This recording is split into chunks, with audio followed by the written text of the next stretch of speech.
Listen. What's that? What is that? It's the Sometimes Vlog. It's a vlog that happens sometimes. Hello, everybody. We have returned to the Sometimes Vlog. Where are we?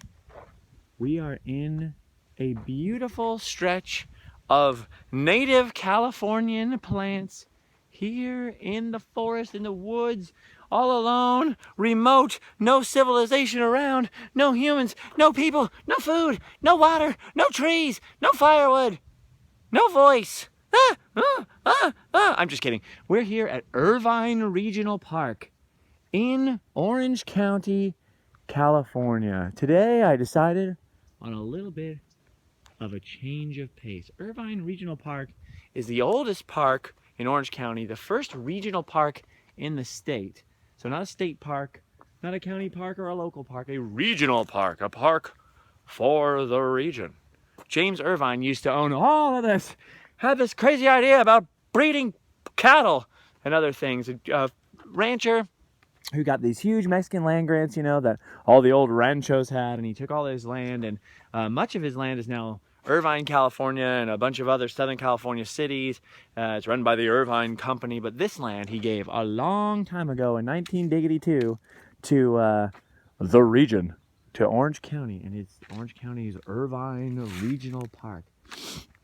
It contains some of the oldest sycamore and live oak trees in Southern California. It's got a little Orange County Zoo here where we have bears and other things. And of course, there's actually wildlife out here. I've seen more rattlesnakes here than anywhere else in my life, except for this one time when I went to Prairie Dog Town in Oakley, Kansas, and they had an entire giant box of rattlesnakes, which I leaned my hand and face over because I thought they were dead, and then they all started moving and rattling at once. It was very terrifying. I think that's the most rattlesnakes I've ever seen ever, because there was like 1 million of them in there as far as my brain remembers. Anyways, it's a beautiful, wonderful place. This place has been here for over 100 years. I'm pretty sure. I could be wrong about that, but I'm pretty sure 100 years of Irvine Park just chilling here. It's got a zoo, like I said, and like what was I saying? Oh yeah, the wildlife. So there are rattlesnakes and tarantulas. Some of the only tarantulas I've ever seen in Southern California that are not out in like the Mojave Desert, right here in Irvine Park. And of course, they also have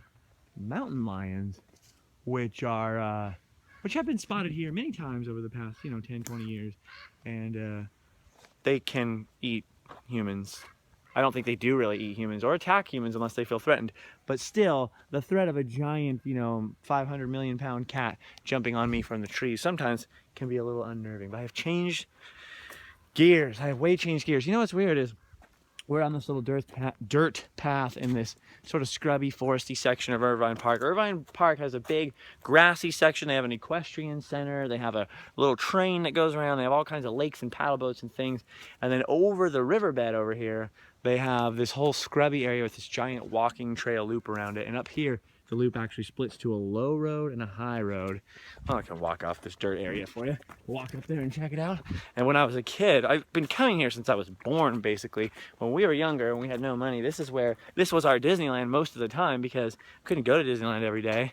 We would come out here to Irvine Regional Park, ride our bikes once we got bikes and stuff like that.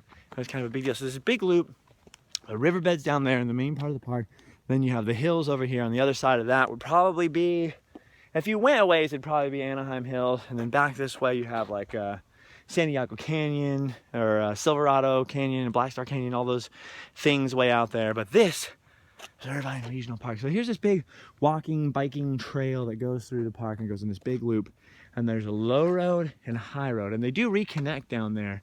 But when I was a kid, this is where all those Disney records of old folk songs came to my mind, and I'd be like, yeah, take the high road and I'll take the low road, and I'll be in Scotland before you. For me and my true love will never meet again on the bonny Bonnie Banks, walk, woman. But the low road used to be creepy as heck to us. So we, the parents would always go up on the high road for some reason, and my little brother and I would come down to the right and go down the low road. Oh no, the creepy low road. Because for some reason no one ever took the low road. A lot of spider webs and a lot of overhanging branches and trees, and I don't know why. It was just less populated and it seemed really scary. And then if you were really daring, if you were really bold and didn't mind those little bugs coming in your ears every 5 seconds, you would go down here where we just were on the old dirt path. So I totally switched gears today. I got up late because I was out late, which I'll explain in a second. And I've just come to the conclusion that I have totally drained my batteries. I know this is an ongoing month-long theme, but I've been running around like crazy for over a year, doing all this crazy stuff. And I've just run the power down really bad. I think the shin splints thing is totally true. I did totally, look how gorgeous this is, by the way. I did totally injure my legs, it seems, not in a permanent way, but in a temporary way. So I've been trying to stay off my feet and they've been getting better. But I've just been sort of just down. Not even, sometimes really honestly, severely depressed. If I'm being totally open and honest.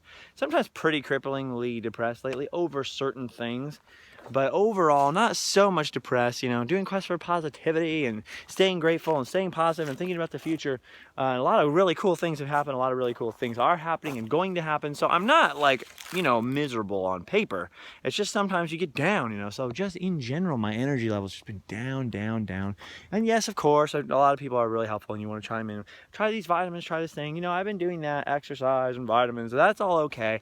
Just sort of almost quasi-spiritually down in the dumps. And I've been getting up and dealing with crowds. And yesterday I was talking about how the vlog, on Periscope, I was talking to people about how yesterday's vlog took many takes to get, because a lot of people were interrupting me, and a lot of people come up to me, and I'm trying to film the thing that people are coming up and saying they like, and it's really difficult, and it's just been crowded at Disneyland, and of course I've been at theme parks every day, all crazy, and almost to the point where I wanted to work so much and work so hard, and I like to make people happy, and I like to keep people entertained, and also I'm one of those live to work people. I really just, once you give me a task or once I have something that I can sink my teeth into, I get really excited about it. So I'm like, yeah, let's go here and let's film this and let's do this and let's run over here, and I'll meet, 15 people have tweeted me that they want to meet me in the park, so I'll go down to the park and I'll be in the park for hours and I'll meet everybody, and I'm really excited to meet everybody. I'm really excited for everyone who stops me. Don't get me wrong, I'm super grateful and honored and stoked, and then I'm doing like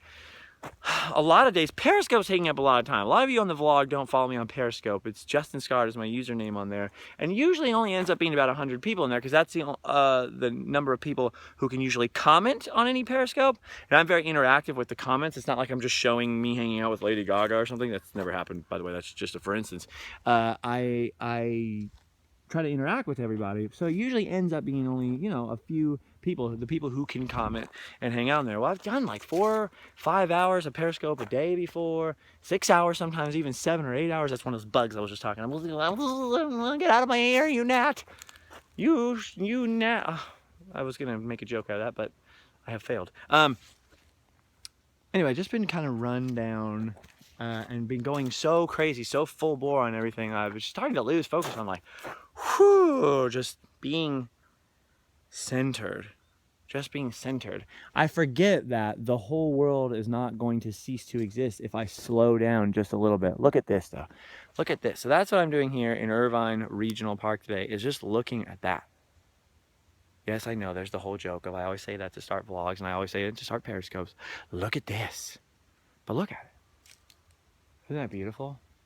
A lot of the leaves have changed color on the sycamore trees and some of the other trees, because sycamore trees, what am I talking about? On some of the trees here, the oak trees and different stuff, because of drought, because the drought and the limited amount of watering and the limited amount of water that we've been getting in rainfall, though we have had some in Southern California. We're doing a little better than Northern California for sure.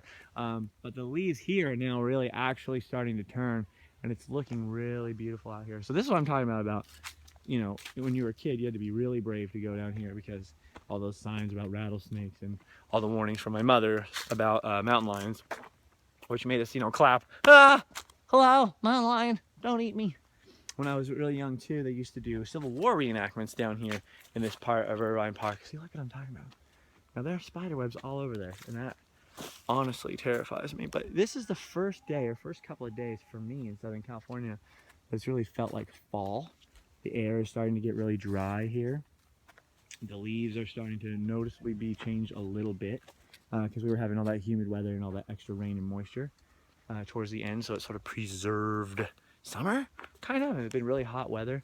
First couple nights I've got to wear a hoodie. First couple of days it just really started to smell like Halloween, smell like fall. Not everything is perfect, you guys. Not everything is perfect for me. I run around like crazy and I really enjoy making other people happy. That's really, really, really what revs my engine, what gets me going, what gets me excited. And so a lot of times I think, well, don't complain, don't say anything about yourself other than just the simple stuff like I'm tired or whatever, because I don't want anyone to think I'm whining, for one thing, and for two, I don't like to focus on that stuff, and for three, like, it's just nobody else's problem but mine, you know. But I am all alone most of the good chunk of the time. Some of you may know that I have gotten a crazy divorce. It was not my choice or fault, if you want to put it in those terms. And I lost my house, car, child, all that kind of thing. And so I'm sort of I'm in the process of rebuilding my life, and you're all part of it, and I'm wonderfully thankful for everyone who buys a hat and a shirt. That's livefastdieport.spreadshirt.com and supports me on Patreon and does all those things. And so I just take working really hard, not just because I like to make people happy, but also because I'm trying to rebuild my whole life and be able to eventually, you know, be kind of somewhat quasi-settled where I can have a better fight for, you know, more equal custody and things like that. There are grown-up things that happen to me all the time. And so I have the great, wonderful blessing of running around being a crazy Peter Pan sort of figure for much of the time. But there's also a lot of stuff that goes on that kind of sucks. You know, not everything is perfect. And sometimes, this is a running theme sort of lately. Look at all this ivy growing right here. Isn't that cool looking? Pretty cool. I mean, those of you that live in the South will be like, that's nothing, bro. Come see the kudzu. I know. But look at this. Ivy growing on these trees is very beautiful out here. What I was going to say is a running thing on Periscope lately is a couple times I've mentioned, like, you know, this and this is kind of hard, and I'm trying to talk to people out. What should I do? You know, any practical advice, anybody out there, or this practical situation that's kind of tough or hard? And people chime in, just be positive, bro. What about the quest for positivity, bro? Hey, bro, be positive.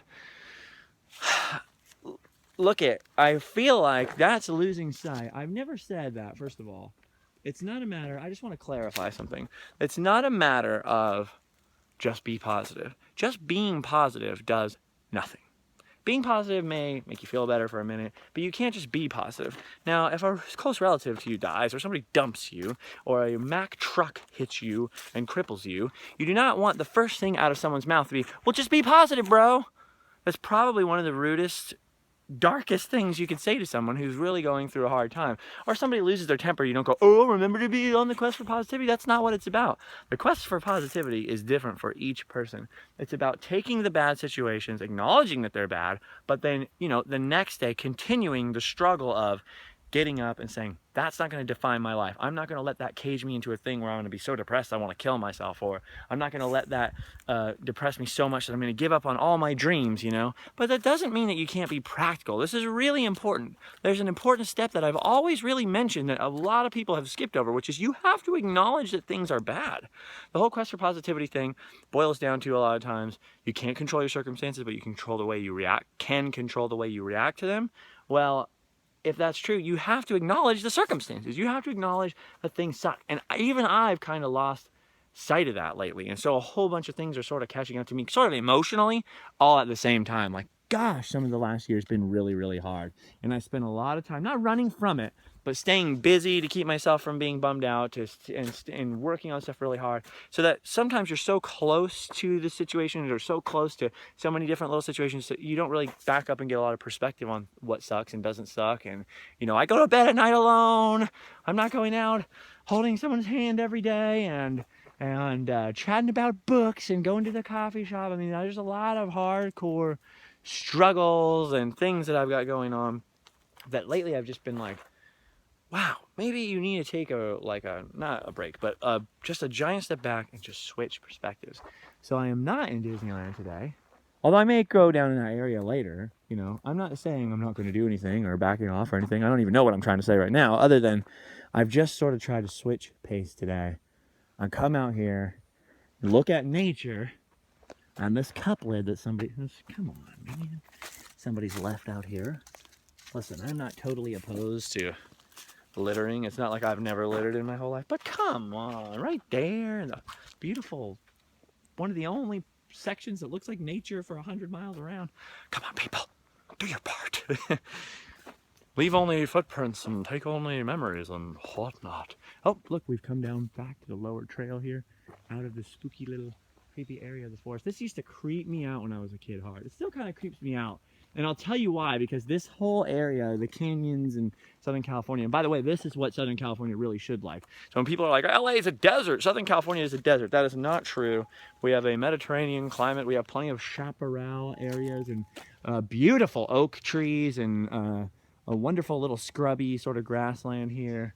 A giant chunk of it is the desert. Now, the San Fernando Valley is a very desert, and that's what people are thinking of. You're thinking of the whole Chinatown thing. But no, we have beautiful, beautiful natural sections of Orange County. So this is probably what much of Orange County or the area around Disneyland would look like pre-orange trees and stuff like that. Sort of similar to this, although it's less hilly, but lots of beautiful oak trees. And look at this. Isn't that wonderful?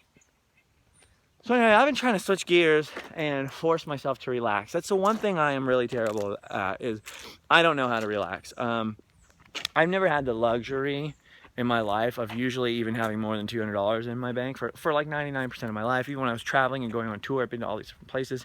It was always on a schedule because we're going for tour, we're doing these things. And I guess I never acquired, and I'm not complaining, I'm just explaining, the skill set of, oh, you take this certain amount of money and you indulge your likes and dislikes and what you want. Oh, look at those guys cruising. How's it going, guys? It's awkward when people don't answer you back when you're trying to be friendly. How's it going, guys? You do that awkward thing, like, hey, and they're like, look at this guy. Anyway, you take a certain amount of cash that you've laid aside or whatever it is, and then you go and indulge yourself and go, this is what will make me happy. I don't know what that is.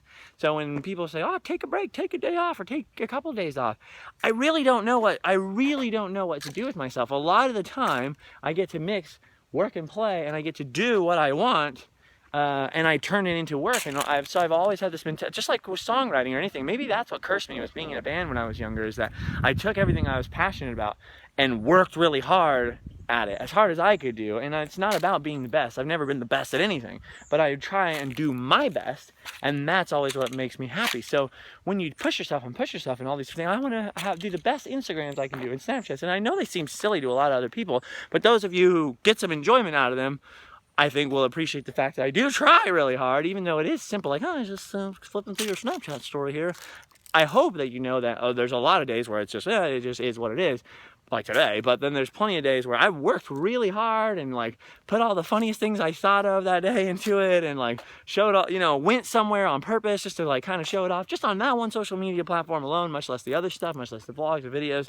So I've always sort of done that. I've always pushed myself. And if I'm like, even when I was like, oh, I'm gonna collect this thing for fun before videos and stuff, I'll collect Star Wars toys or something, and then I would like go, okay, today's the day I'm gonna go find this, and I would just like pound the pavement and I turn everything into work a lot. And so I don't know how to sit by a pool and relax and do whatever, to the point that if I try to do stuff like that, I really get nervous and fidgety and kind of anxious. Like I don't know what I'm supposed to be doing. I'm supposed to be relaxing. And with very, very, very few exceptions, very few people I ever hung out with, and I can think of one of them right now, who hang out with me, and I feel totally relaxed around those people, and it becomes about spending time with that person. But on my own, alone, very rarely do I know how to just chill and relax and sort of let your mind and your body recharge. And so one of the few things I really do enjoy is nature. But even this, my legs really hurt, so I'm not running around like normal. I'm just very slowly walking through and thinking like, okay, just sort of thinking, contemplating, thinking about stuff, trying to think about the stuff that is a bummer for once, because I try to ignore it a lot. And ignoring problems does not solve them. I feel like there's a lot of things in life where someone's mad at us, we ignore them, and then they get less mad. I can think of a lot of different people, and even I do this sometimes, where I just ignore a problem, I'll focus on a different problem, or focus on other people's issues, or or the struggles that matter the least. And then you don't ever really stop and acknowledge, like, geez, this thing here really sucks. And if you don't ever do that, you can't grapple with it.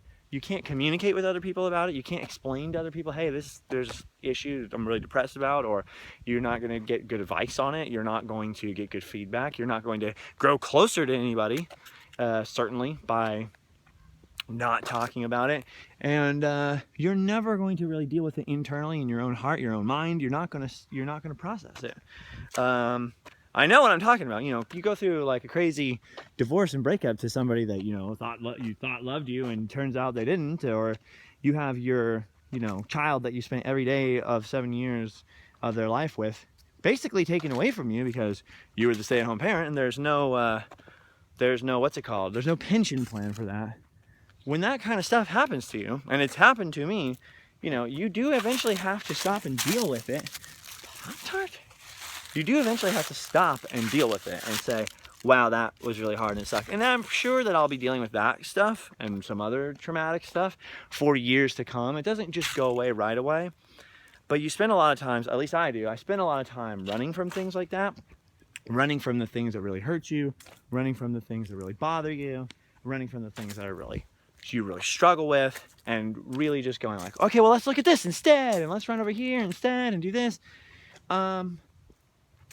And every once in a while, it all catches up to you. There's the physical exhaustion, the mental exhaustion, because I went to Disney World, and I don't know if I have explained this enough on the vlog, but I have certainly explained in real life. I totally made a huge mistake. I went out there almost as if I couldn't come back, and tried to film way too many things at once, all at the same time. So just looking at the folders of footage from each day, I would sometimes shoot 2 different cameras, so 2 different memory cards, 64 gigs each.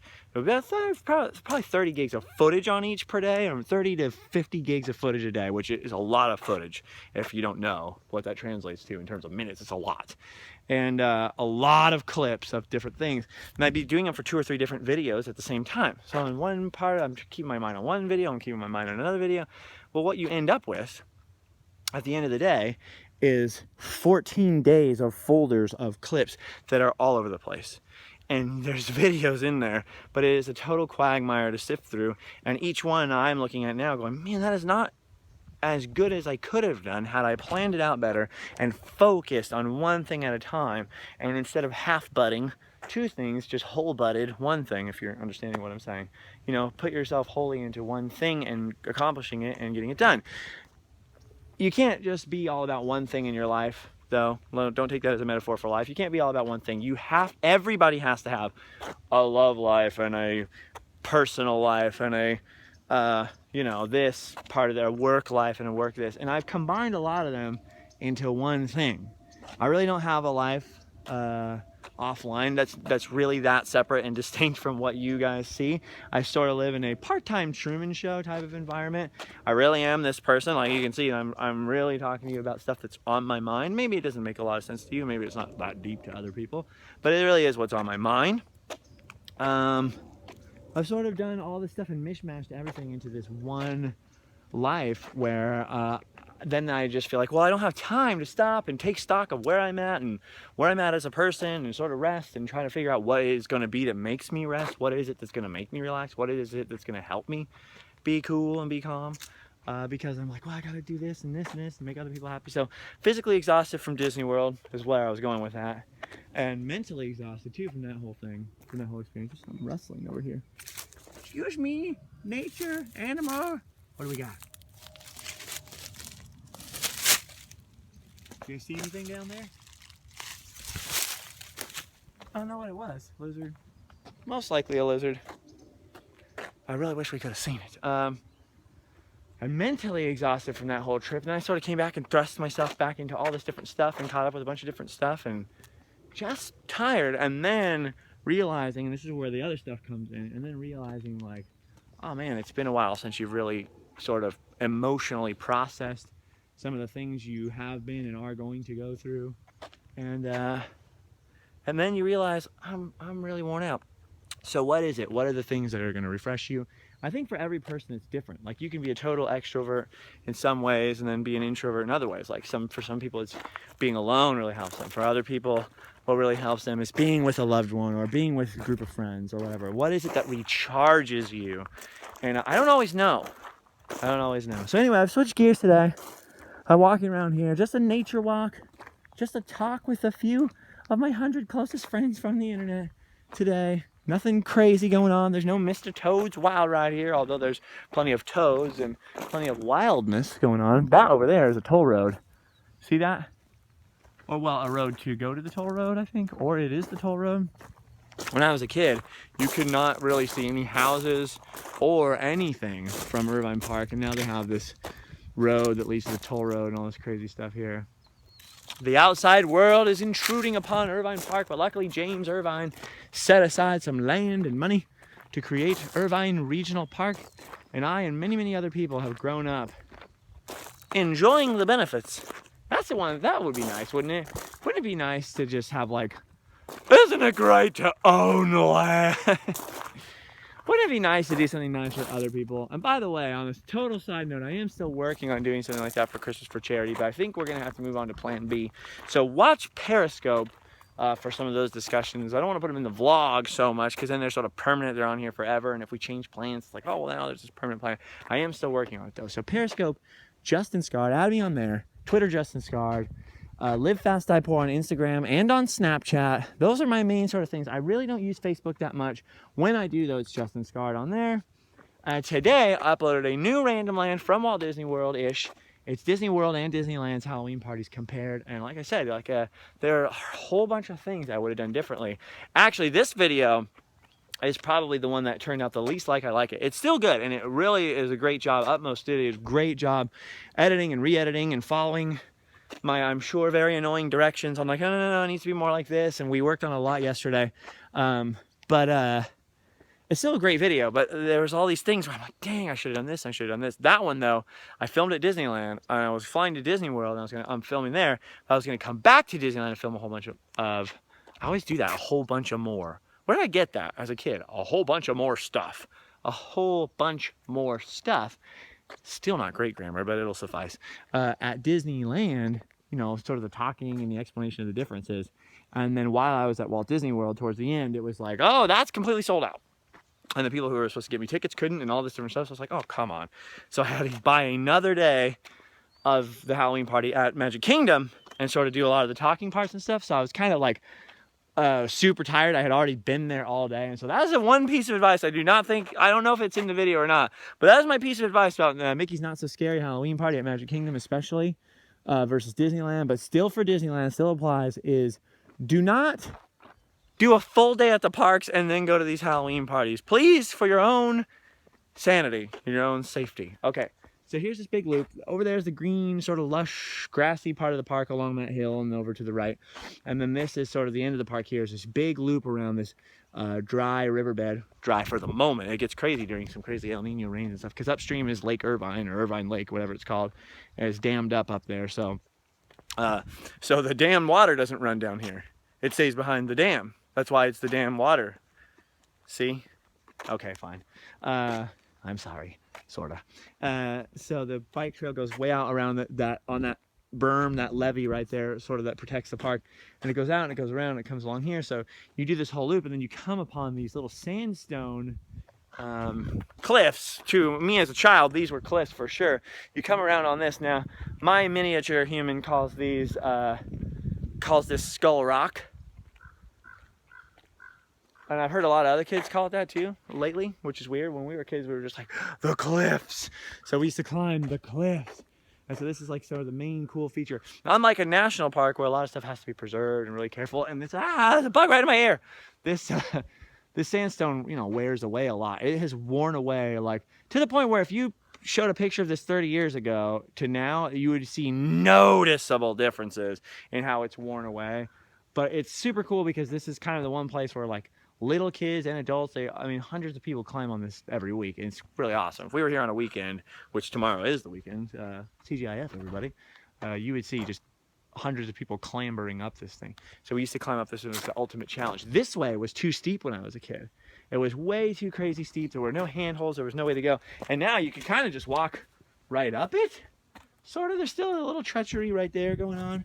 But when I was a kid, that was not the way to go. It was like your parents would be like, don't go that way, go up the crack. And so you'd go up the crack.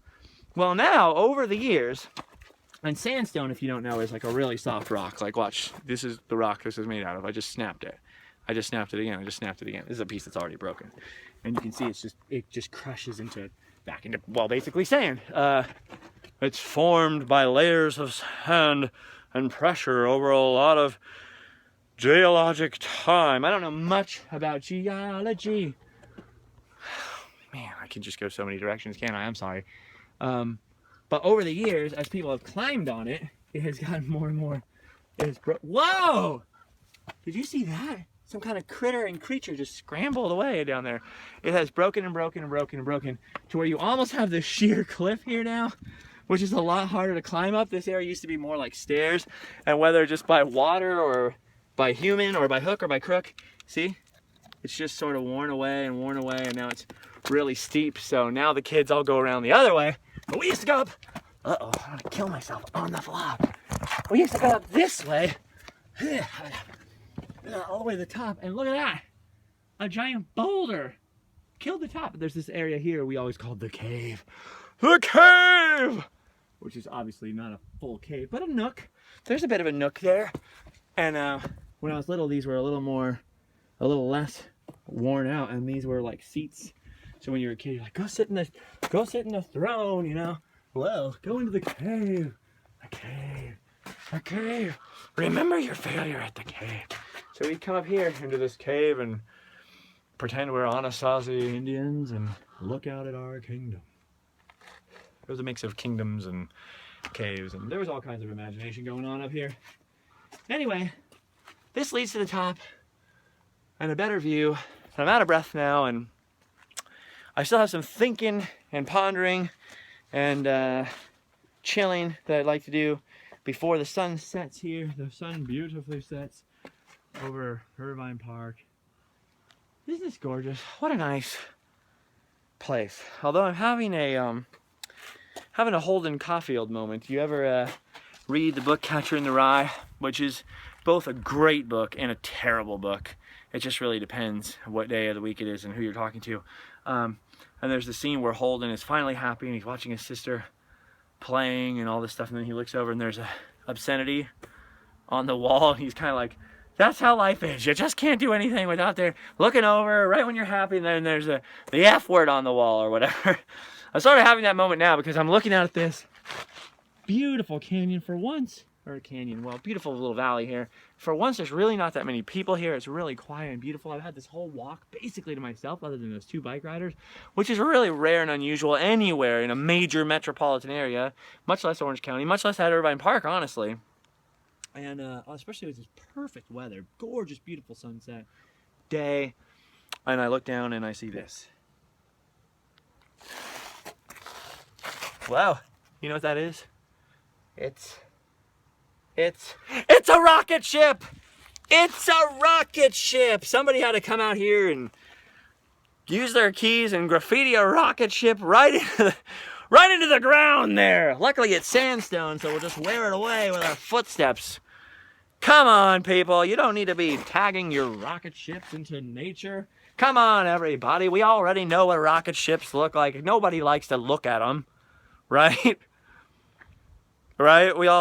Everybody likes rocket ships to some degree or other. Most people can appreciate them on some level. But at least everybody likes their own rocket ship, I think. But we don't always need to look at them. Okay, enough with the rocket ships. Look at this beauty. Look at this beautifulness happening here. Okay, fine, we'll climb to the top. We'll climb to the top together. Sometimes vlog people, and I will kill my random landers here. Sometimes vlog happens in Random Land, right? We can just combine those things together, I guess. I'm wearing the R hat all the time and sometimes vlog, the Random Land hat. We visit Random Land together on the Sometimes vlog. Random Land, the series, is more like documentaries about Random Land. I'm working all this out right now at this moment. We're deciding this together. So everyone's like, we should be called the Justinites or something. Like, what? Don't call yourselves that. Don't ever say that. Please, don't tattoo my face on yourself or anything weird like that. I'm just a normal, regular guy. But we can all be Random Landers together, right? Random Landers! That sounds so silly, but I kind of think it's funny, so maybe. So climb around this boulder that wasn't here when I was a kid. Oh, come on. Somebody littered a Pepsi cup here in 1985? What the heck? Whoa, what the heck? Where the heck did this come from? It's a giant nail. You could carve a lot of rocket ships with that thing. Where the heck did this come from? Was this washed down from above? Was this perhaps washed down from an old settlement? There are ghost towns in them there hills, sorta. Not really, but kind of. There used to be miners and stuff out there though, Silverado and whatnot. Who knows where the heck this giant old rusty fence nail came from? Is it a fence nail? What kind of nail is this? I don't know much about nails, except the ones on my fingers. And I only know about them because I bite them so much because I get all nervous and anxious. But I'm not feeling anxious now. No. We've come up here on top of Skull Rock, and there you go. So I'm gonna, I think, chill out here for a while, watch the sun get a little lower in the sky, think about myself and you, and I don't know. So I'm going back to Walt Disney World first week of November, taking my miniature person out there for his sake, not for mine. So it's not really a vacation, it's more of a super exciting thing I get to do for somebody else. And then after that, I don't know. I don't know what's gonna happen between then and Christmas. It's pretty warm this year compared to other years. So maybe there won't be snow on the ground, and maybe I've been thinking about doing some sometimes vlog road trips where I just do sometimes vlogs, no random land. So I'm not trying to think about double duty, or just thinking about random land and, just thinking about the sometimes vlog and having adventures with you guys. And going to just some weird random places, maybe doing 1 vlog a day, 10 vlogs a day, who knows, just whatever we see. I don't know, Route 66 or Northern California to the Redwoods or to the American South, to the middle of the country, to the Mississippi River, I don't know. Maybe to Guatemala. I've never been to Guatemala. What's Guatemala like this time of year? What's Guatemala like this time of year? Equatorial, I imagine. Equatorial. Anyway, I'm gonna go now because I have talked too long. I'm sorry for talking your ear off a little bit. Thank you everybody for watching, like usual, for joining me, for being around me and keeping me, I don't know, in the loop. I appreciate being part of your lives more than I think you can possibly know. And I really have a lot of fun with you. So look for me on Periscope later, Justin Scard. I'll see you guys later. I'll see you then. I'll see you there. I'll see you on another time. Okay? Latest on the Menjay. Go home and sleep well.